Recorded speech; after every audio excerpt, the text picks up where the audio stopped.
CBS News senior White House and political correspondent Ed O'Keefe is traveling with the president. He joins us now from Denver. Ed, talk to us about how the White House is responding to the fact that no U.S. citizens were included in this latest hostage release. Well, they remain hopeful that Americans will eventually be released. And John Kirby, the National Security Council spokesman, told reporters en route to Colorado that while there may be some who think that perhaps Hamas is up to something here by holding back the American hostages, the White House, the Biden administration has seen no evidence of that so far. And so they understand that the release is ongoing. It's designed to peter out a handful of people at a time. And they remain hopeful that eventually all those Americans will be released or at least accounted for. And Ed, meantime, there is a full court press to get Americans out. The U.S.'s top hostage negotiator, he's now heading to Israel for the first time since the start of the war. That's Roger Carstens. And yesterday we were reporting on the CIA director being in Qatar to kind of push pressure as well. What is the significance of those specific movements?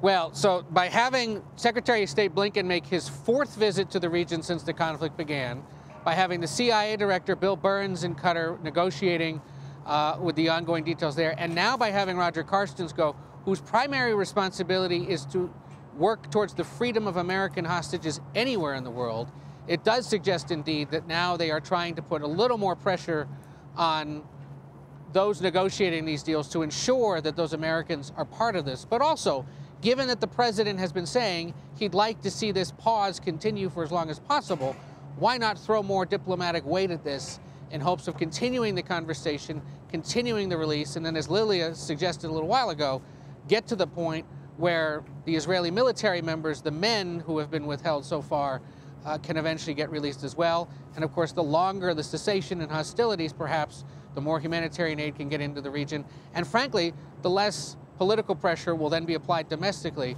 to the president. So it's part of their ongoing push to make this happen, to make sure Israel can do what it needs to do eventually, but also to ensure the release of those hostages and that humanitarian aid is getting in. Ed, you mentioned domestic pressures. You're actually in Denver because President Biden is set to deliver remarks on the economy in Colorado today. A White House release says that he's going to be targeting Representative Lauren Boebert specifically during his speech. Explain that for us. Yeah, he's doing some congressional campaigning, not just his own re-election campaigning. She represents the Pueblo, Colorado area, other parts of this big state. And remember, only won re-election last year by about 500 votes. So she's a top target for Democrats next year. They believe she and a handful of other what they call extreme MAGA or Trump-aligned Republicans can be defeated in a presidential election year, in part because they voted against the president's infrastructure plan, the bipartisan infrastructure plan, the Inflation Reduction Act, and similar legislation that's designed to juice the economy. He's visiting the world's largest wind tower manufacturing facility there in Pueblo. Who knew it was there, but it is, because it's a windy part of the state.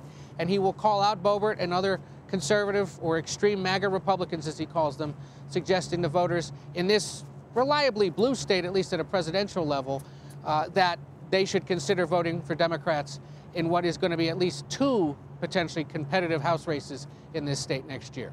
All right, we'll watch closely. Ed O'Keefe in Denver. Thank you.